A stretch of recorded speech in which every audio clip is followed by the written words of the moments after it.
இறைவா, எங்களை உருவாக்கி எங்களுக்கு தேவையான ஆசீர்வாதங்களை நாள்தோறும் கொடுத்து நாங்கள் செய்கின்ற செயல்களை வெற்றியை காண வைப்பவரே, நீர் எங்களோடு இருந்து எங்களை வழிநடத்துகின்ற உமது மேலான கிருபைக்காக நன்றி கூறுகிறோம்.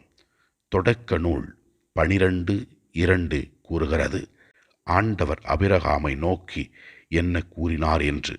இந்த வார்த்தைகள் இறைவனை அனுபவிக்க அழைக்கின்றது.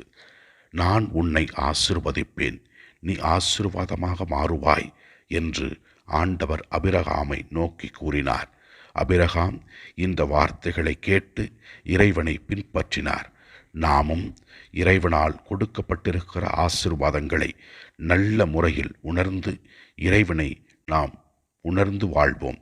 இறைவனை உணர்ந்து நாம் வாழும் பொழுது நாம் செய்கின்ற செயல்களில் வெற்றியை காண முடியும்.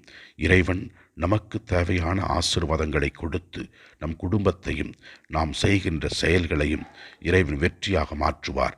இறைவனை உணர்ந்து வாழ்வோம், ஆண்டவரை அனுபவித்து வாழ்வோம். நம் வாழ்வு செழிக்கும்.